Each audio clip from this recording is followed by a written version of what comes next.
Welcome to part 5 of this restoration of a Transportel electric transport moped. If you haven't seen parts 1 through 4, I recommend you go and watch those first, then all of this will make a lot more sense. If you have seen those, then here we go.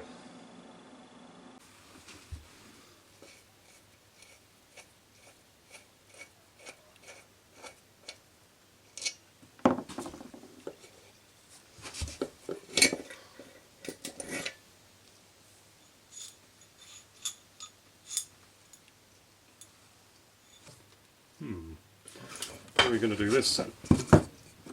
A lump of firewood maybe.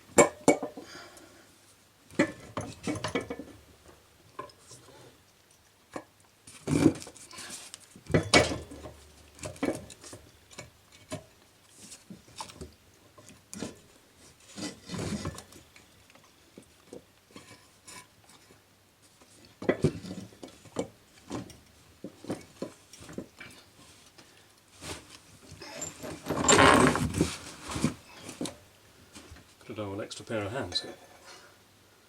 Put the bolt in from here then.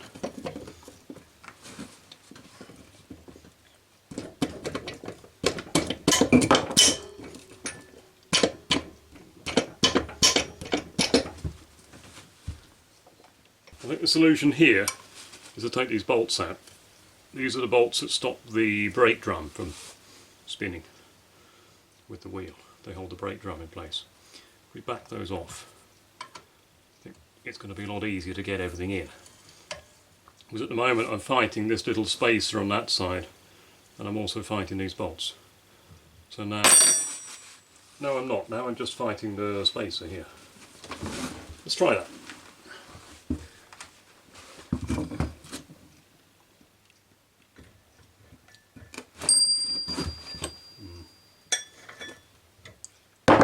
Still not the easiest thing in the world, but I think it's better this way. That's got to go in at the same time.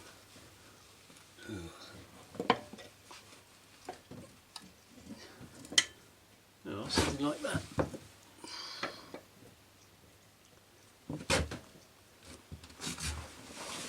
It's going from this side, so I can steer the axle in. Just a hole. Ah yeah, make your own jokes. There's the hole. Okay, and what we're getting hung up on now is that tube that goes between the two bearings in the middle. So we're going to try and fish that up so it's in the right position, like so.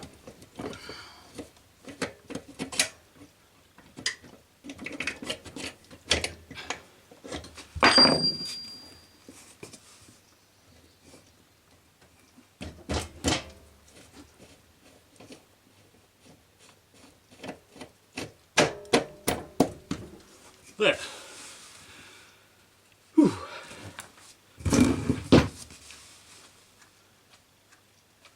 Doesn't that roll nicely?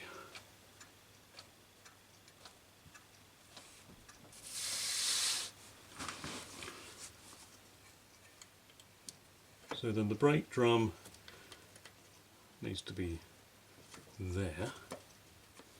And we can wind these bolts in again.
not a lot of adjustment left on his cable.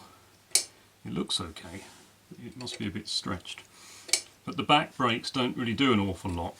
There's a lot of engine braking effect in this.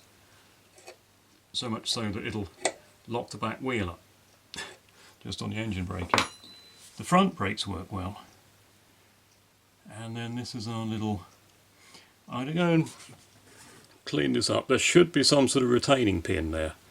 I don't see one. So I'm going to go and clean it up and see what sort of shape it's in. And see what we need to do with that.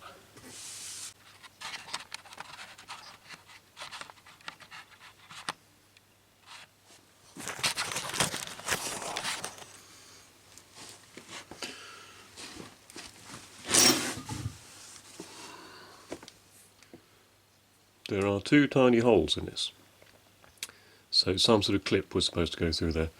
Probably the same sort of clip that would have gone through and then round, snapped on round the collar here.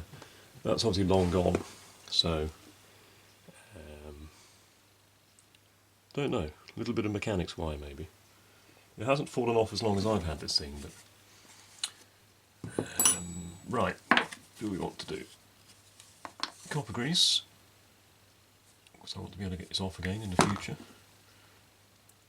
All these bits are quite delicate. So, oh, there we go.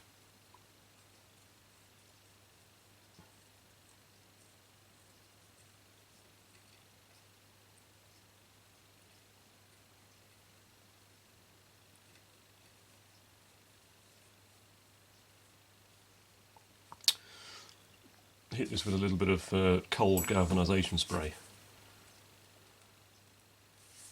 It's too small to paint with hammerite.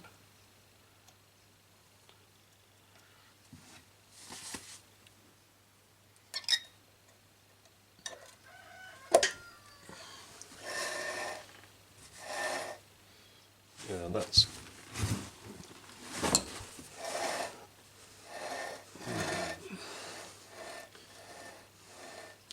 That would be an acceptable amount of drag if the rear brakes are actually doing anything.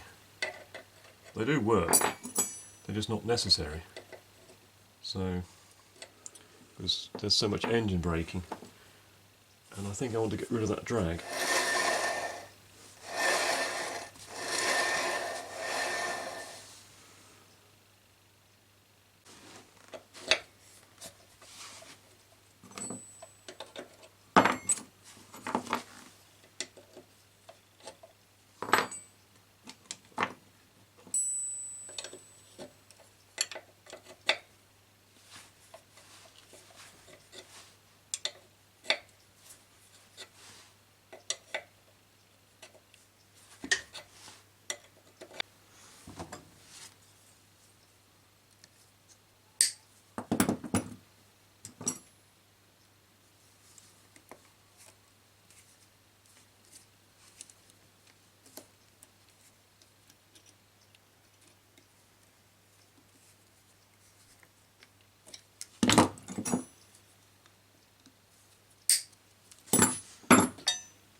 That should do very nicely.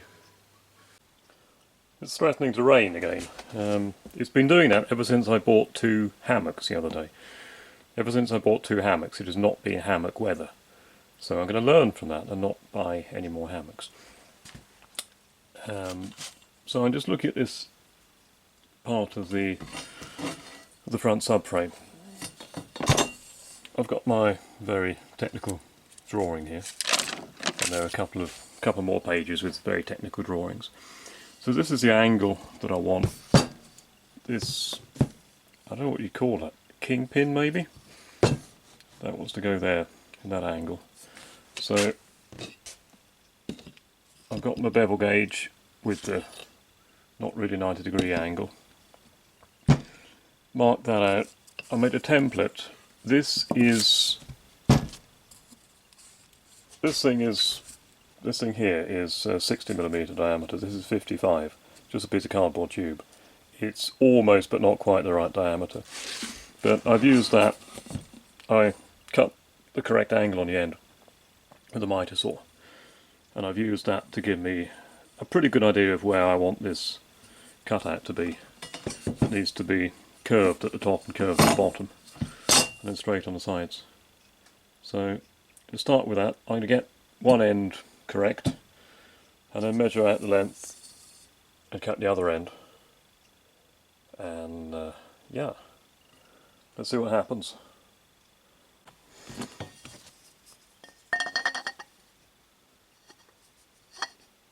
And there we go. I've got the orientation right, so I took pictures of it before I cut it all up, so I know this is the front, it's that way up, that's like that, and then same on the other end, like so.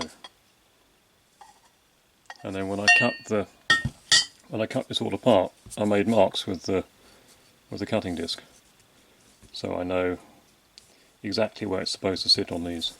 So that's that bit, and then the next bit is going to be, what do you want to call them? Link arms, maybe? 2 of those. They exist. Show you what I mean with that. So the bushings sit in this end, that attaches to the frame, and then we come down here. Here's this square tube that we just cut. This needs to attach here, but this is now not long enough. I cut this off where there was good metal. The other one's even worse. Someone's tried to weld it and they've blown big holes sort of up here. So I need to make that a little bit longer. So I think the way to do that is going to be cut it off here somewhere. And then I've got, this is 35-35 square tube. And then I've got this 30-30 square tube. And that will, with a bit of persuasion, fit inside here. So I can drill holes in this and then plug weld. I said weld the seam. And I think what I'm also going to do is strengthen this joint here. Take something like this, obviously not as wide, this is too wide. I've got some that's a little bit thinner, I think. Or I'll cut this down. I've got lots of this flat stock. And so I'll weld this up and then grind the top and bottom weld flat and then weld a plate over. Because this broke, so this is obviously a weak point. Now, the best thing would be to make some sort of strengthening plate like this, but there's not room. All of the steering gear gets in the way. So I think that'll work out nicely.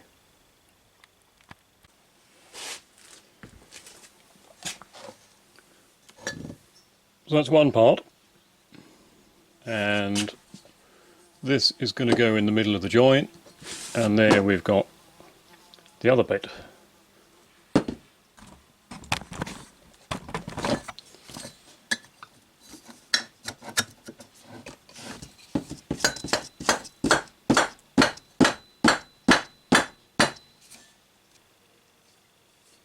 Different hammer.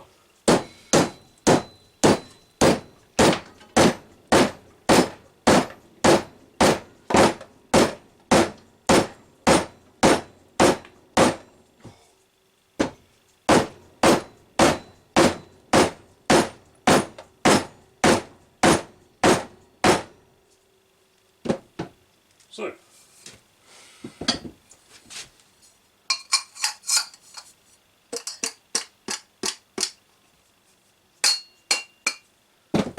and then that wasn't really quite so tight, but that's fine. So this now means that I can plug weld here, here, here and here, and then weld the join. This The joining piece here, it's a much tighter fit in here than it is in here, but it'll just be a case of clamping it to the bench and then clamping a bit of angle or something on one side. Weld two sides, turn it over, weld the other two sides. It's too long at the moment. I'm going to leave it too long. When everything's welded up, then I'm going to cut it to length.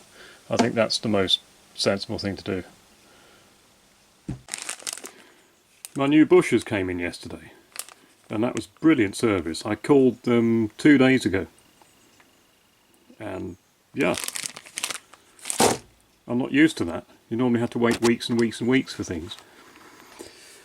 So that's everything for the front subframe that just needs to be welded up. I can't do that today. I might do that tomorrow. I have to take that somewhere and weld it.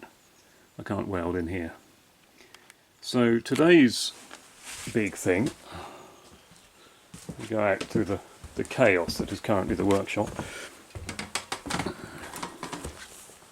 I also got the ramp out. Should have done that before. Makes life a lot easier. Today, prep for paint, everything. It's going to take a few hours. And there's things like this horn bracket I'm going to take off and do something else because there's no way of getting in behind it and prepping it and painting it. This I'm also going to take off. This is the old bracket. There was an onboard charger in this machine when I got it and it didn't work, so I took it out. But again, it's just welded at the top. It's going to rust behind it if it doesn't serve any purpose anymore, and it gets in the way, and it's more to paint. You get the idea. So I'm going to clean this up, tip it on its side, clean it up underneath.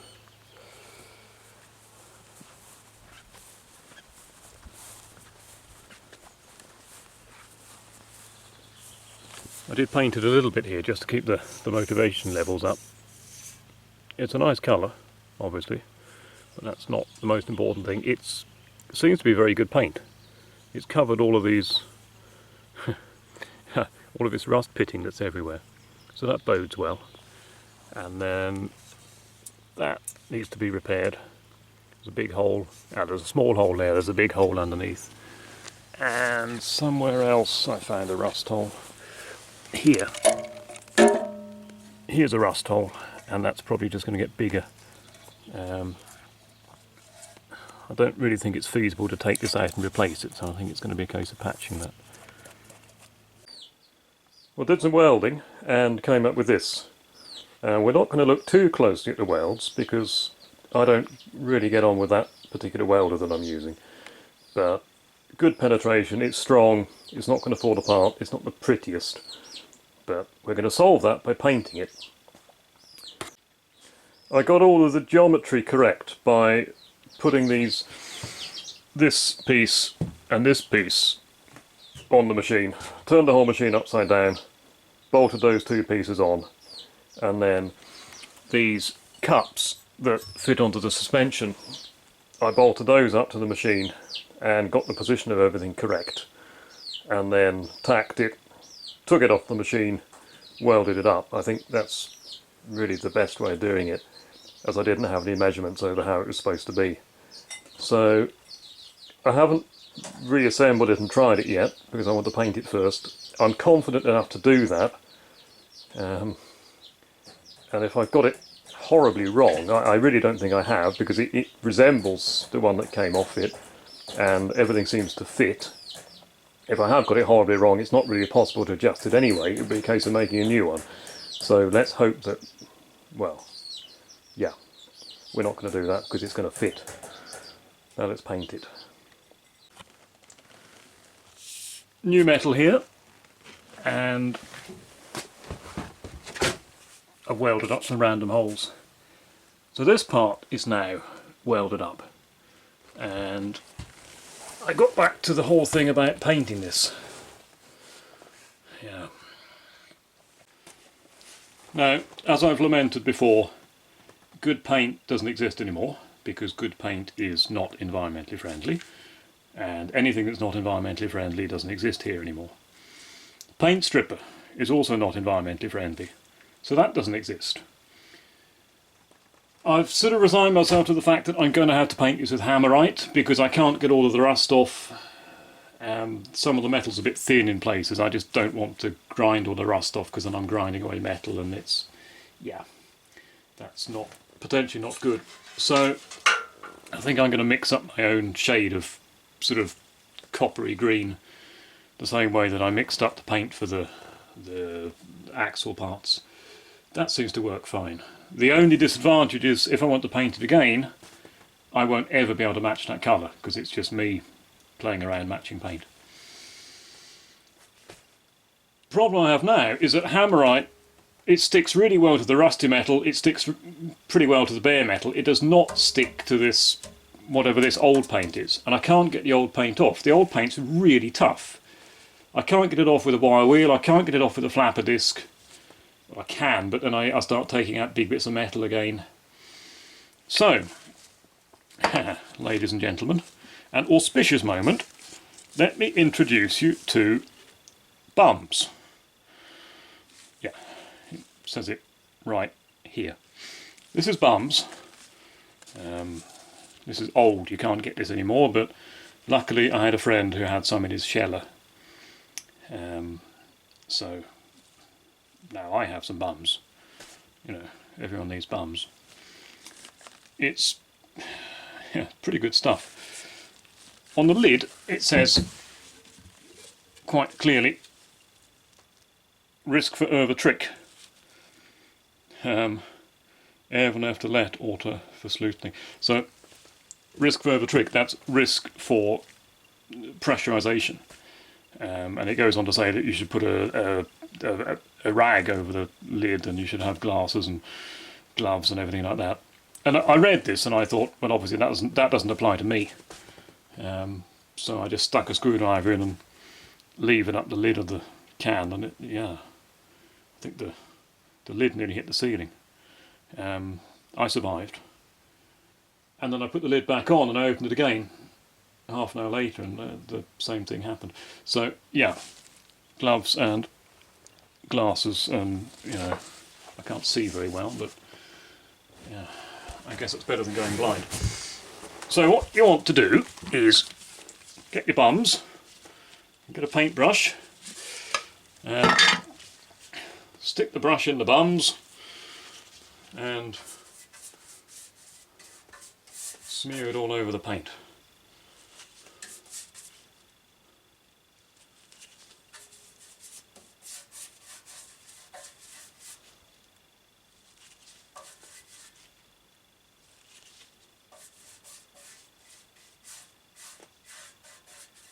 And now I've applied the bums and I'm going to wait for the bums to work, and then I'm going to scrape the paint off.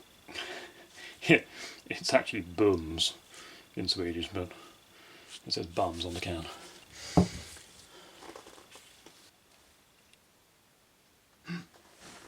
That's about 5 minutes.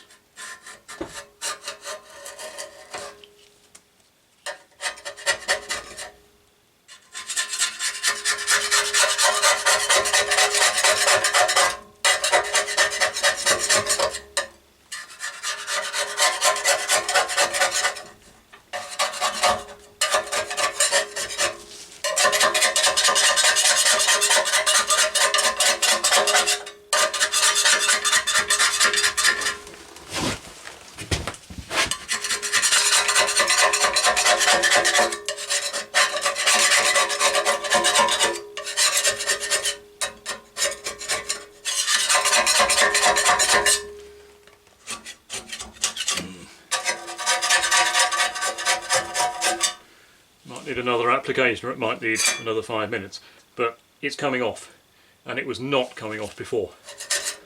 It just didn't happen. So that's great. So I'm going to get rid of all the paint so that the new paint's going to stick to it, because it's kind of takes a long time to paint something like this. The actual painting doesn't take that long, but you have to take it all apart, just strip it all down and clean it all up and paint it. And if the paint's just going to, you know, if the paint isn't going to last, you've got to ask yourself, what are you doing? So I think it's well worth doing this.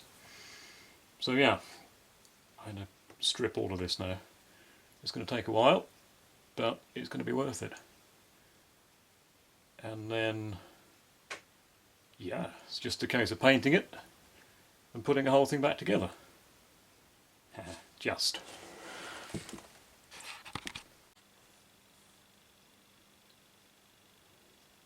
It's getting there. A horrible mess in here as well. As soon as I've got the rest of the paint off, I'm going to roll this outside, clean everything up. This beehive is still here. It's taking up a lot of space. It's not just as easy as brushing the paint stripper on and scraping the paint off. It's quite a bit more work than that, but it is working, and nothing else was working. So it's almost done. It's just a small fiddly bits left. It's sort of tempting just to not bother about them, but you know, I'm always going to regret that later. So yeah, keep plugging away at it. Got some paint. I had some paint before. This paint theme, it's been going for quite some time. The problem is, as I've explained before, I live in Sweden and everything's very environmentally friendly. And it turns out that paint that works is not environmentally friendly. So getting good paint is really quite difficult. The only paint that really works is Hammerite. And the problem so far is that Hammerite you can get black, green, red, silver, and most of it's hammered finish. I don't really like the hammered finish. I think a smooth finish is much better. So I got this stuff, which is what passes for metal paint these days, and I painted some bits, some loose bits, and it didn't really go on very well. I put this on with a brush. It would probably be better spraying it, but I just don't have the capacity to do that. I like the actual colour, but the finish wasn't very good. It's full of brush marks. And then I tried sanding it down, wet sanding it and waxing it, and no, that didn't work either.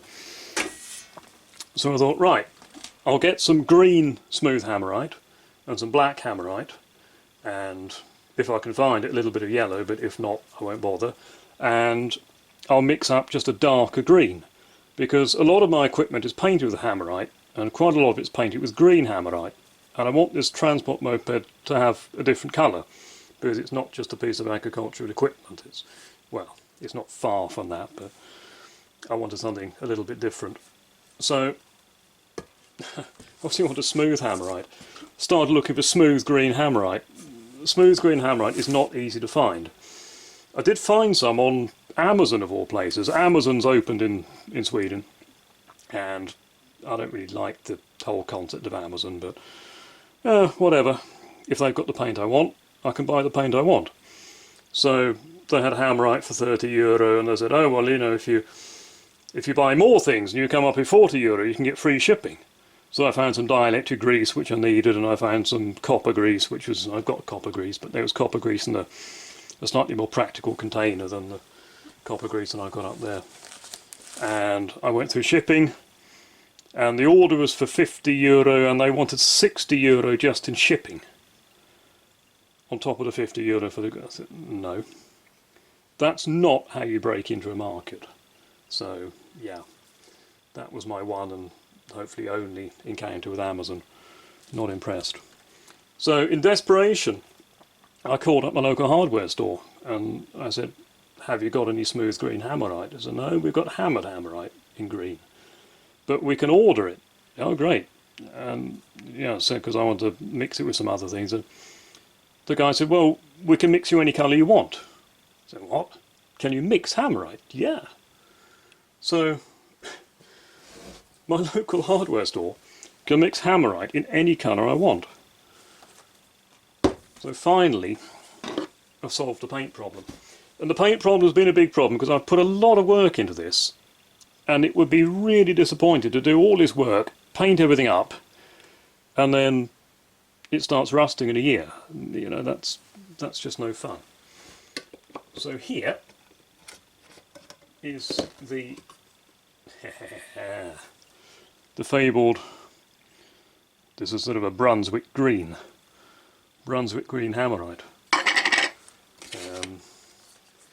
This is the plate that sits over the electronics control box. So just to keep motivation levels up, we're going to paint this on there.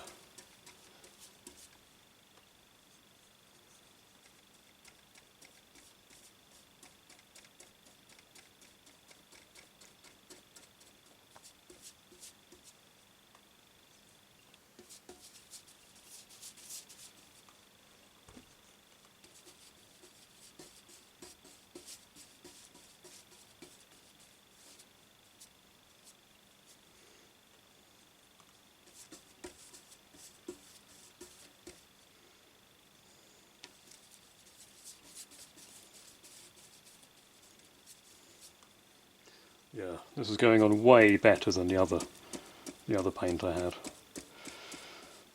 It's smoothing out nicely. Oh, if it's anything like any other Hammerite, it's going to smooth out completely. And I've got a lot more confidence in this stuff. I know this works. Funnily enough, Hammerite has now started with water-based rust protection paint, and I don't understand how you can paint a piece of steel, and as they say, you can paint a piece of rusty steel with a water-based paint, and it's going to stop it rusting and protect it, and it's, I don't know. They give it a 10-year guarantee. Yeah, I'm sceptical. I don't believe it. But probably in years to come, oil-based Hammerite is also going to disappear, and then I don't know what I'm going to do. Maybe just not paint anything. You know, it's going to be rat look on everything. And that's good.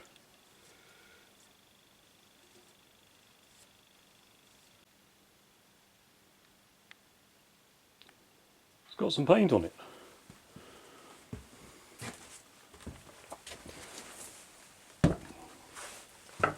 All the way around, and both sides. Yeah, I'm happy with that. It's moss green. It's not diarrhea green, and it's not military green. If you've got friends like mine, then you get a lot of suggestions over what colour you've painted your transport moped, but it's moss green. That's what we're calling it. I think it looks pretty good with this anthracite grey that's on the other bits. I put the front fenders back on, the front mudguards back on, and I've just been going around and putting a few things back on. This is the charging inlet. This is a Speak-On. Speak-On's the name of it. It's supposed to be for loudspeakers. But it's rated for DC power, and not everything is. And it can handle the amperage, and you can't stick any other sort of plug in there. So that's why I got that. Oh, there's one of those. I found the serial number. That's up there. Not on the plate, it's actually stamped into the metal. I'd never seen that before. And the reason I'd never seen that before was that this stainless steel ring was welded on here, and I took the ring off because I wouldn't be able to paint it. I wouldn't be able to clean the old paint off underneath it. I wouldn't be able to paint the ring because this paint doesn't stick to stainless steel. And it was welded in two places. So however you paint it, it's going to... Look, you have to go down. Let go. No. However you paint it, it's, you know, you won't be able to seal that gap up with paint, and it's just going to... it isn't going to be any good. I understand the reasoning behind it. I think, well, I know the reasoning behind it was that so you don't break the key off. But I don't know how you'd manage to break the key off. You can't hit it with your knees or your legs or your feet when you sit on the machine, and I don't see how you... I don't know, maybe you could kick it when you get on it, but yeah, I don't think that's going to be an issue. So it's gone. We'll get the front subframe back together and back on the machine now. I put the bushings on. This is what passes for suspension. And then, I don't quite remember how all this came apart, but I guess we're going to work it out. We got one of these. What else have we got? We've got a spindle and an axle and a brake assembly and everything. That goes in there, so that, I guess we want to put that on the subframe.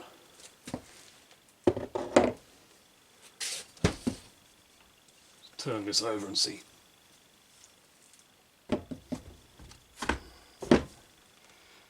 Let's know that side.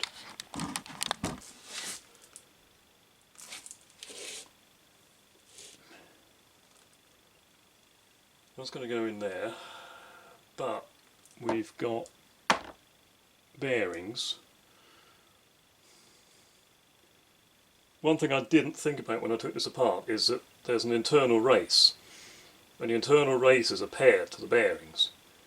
And I've got 4 of these bearings and they're just lying in a box, and I don't know which one went where. But I really don't see that being a problem, because this is just the front steering going from one side to the other side. Nothing's actually rotating. Yeah, so that's going to go in there, and that's going to go over the top, and then the spindle's going to go in, and there's another bearing on the other side, and a nut. And the nut is sort of like a nylock, so yeah, I guess we should replace it, but I'm not going to. I don't know where to get them, and I'm cheap. Alright, I guess we should put some grease in there.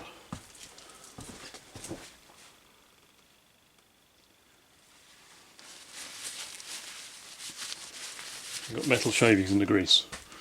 I got them out, it's okay.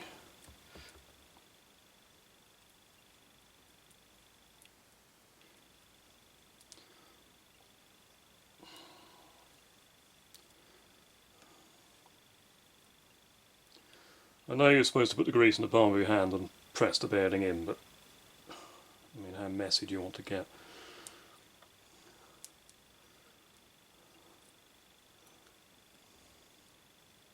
Not that messy. This is messy enough.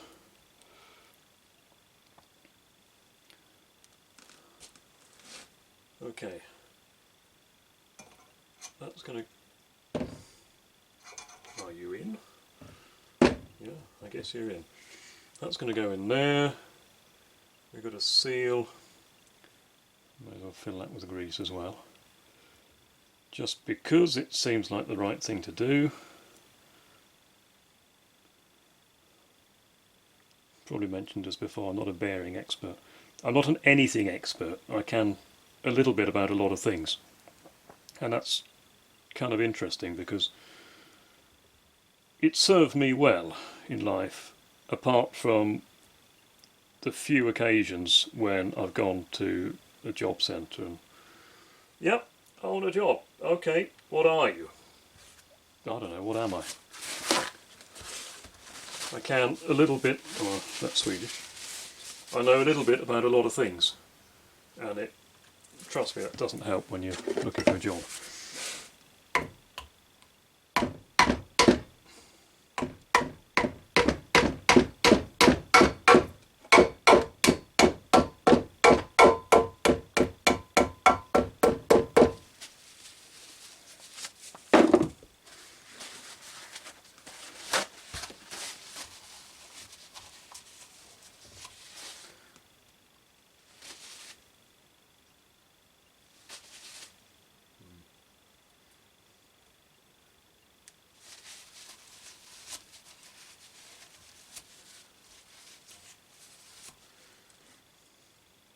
Maybe should have replaced the seal. I don't know. It's not like there's any pressure behind that. It's not a front or a rear main seal.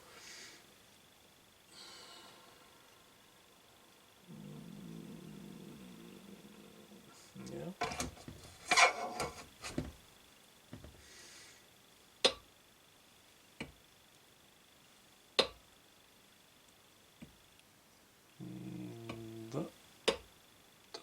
seem...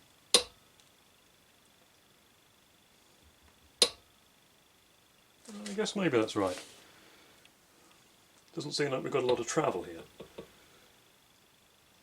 This is the stop for the steering, this bit here. But it seems like it should have been a bit higher.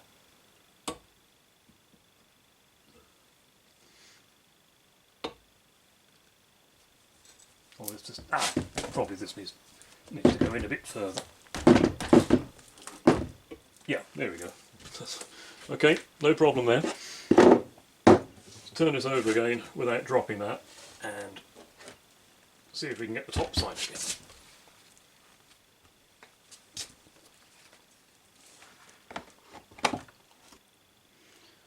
Okay, this is where it gets fun.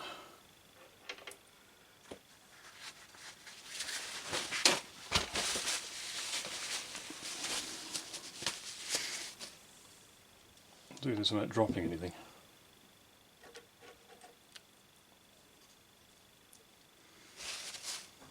Might actually not be that bad.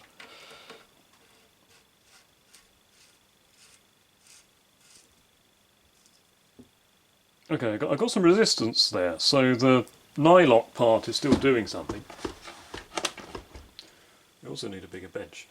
And I need a spanner for that, and I don't have one. I wonder. Oh, so close.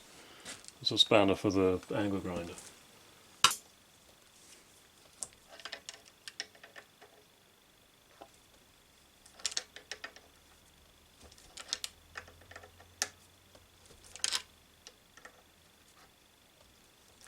Yeah, there's an annoying amount of resistance on there, so it's going to take ages to wind it down. But it's not... It isn't... Ooh! It isn't going to let go, so that's good.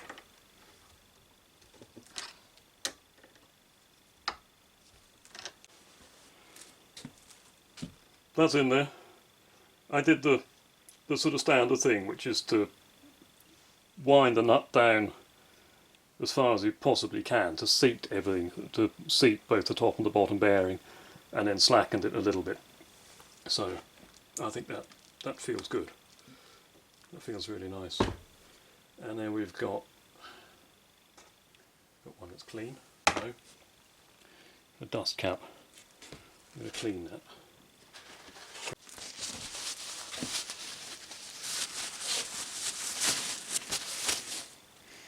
Oh, that's better.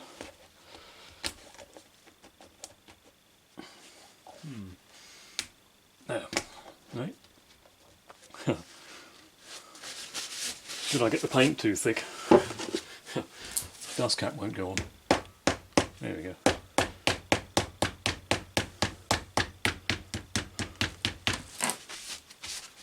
A little bit of gentle persuasion. And then the final piece of the puzzle is a little grease fitting. And are you going to go in? Are you going to fly when I hit you with a hammer? No, you're not.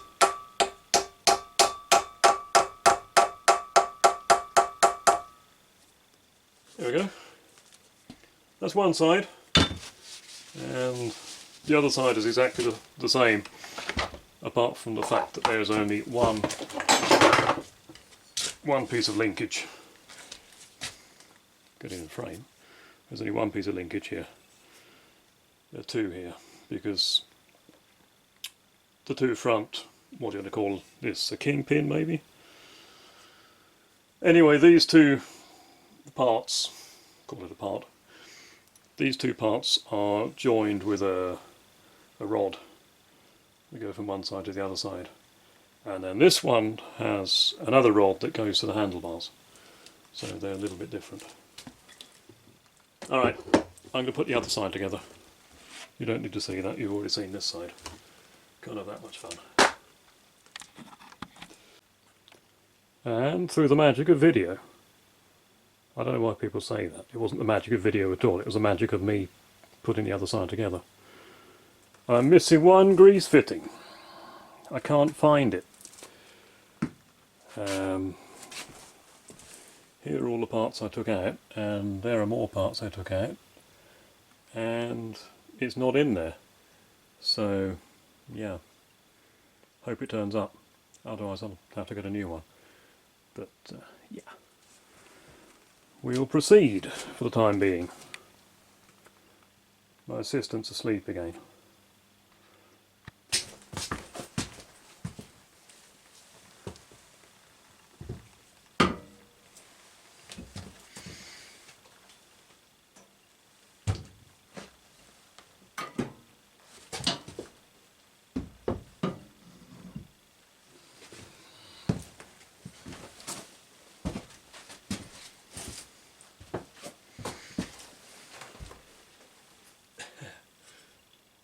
This is where you need two people.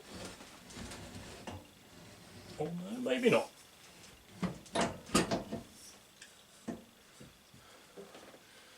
Maybe not. Yeah, maybe. I do need a hammer.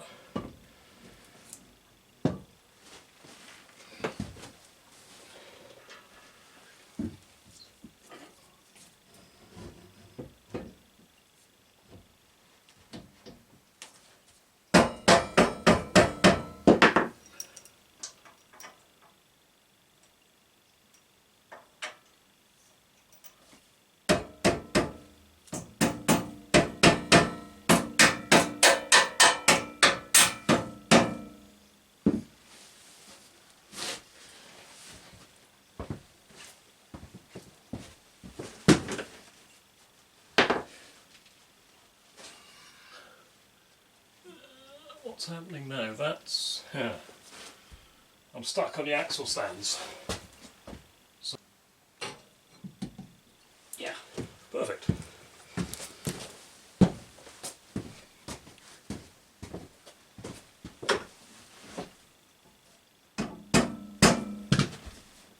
Oops.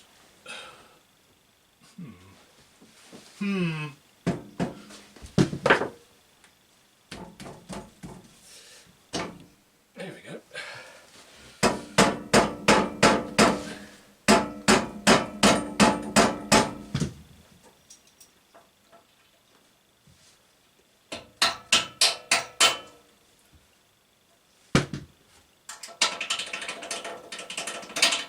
I definitely should put some grease on these bolts.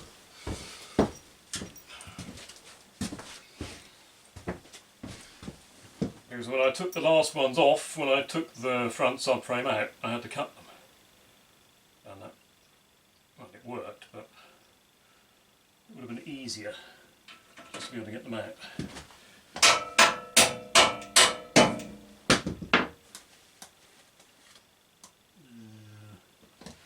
Those bolts need to be a hair longer as well. But it'll hang in like that at the moment. I can just change the bolts out later, so that's, yeah.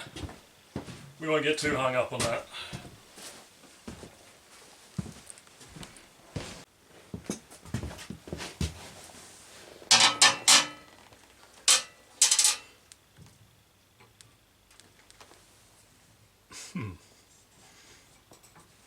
Yes, no, maybe.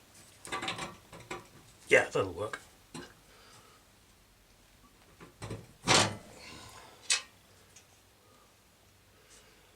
Access is not the best. I wonder if I should have put the subframe on before I put the mud guards on. Oh well.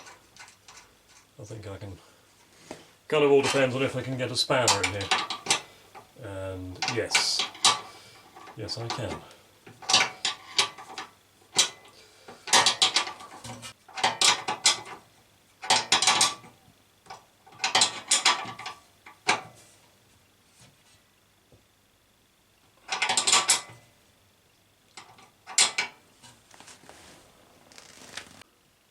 So that's where I am in there.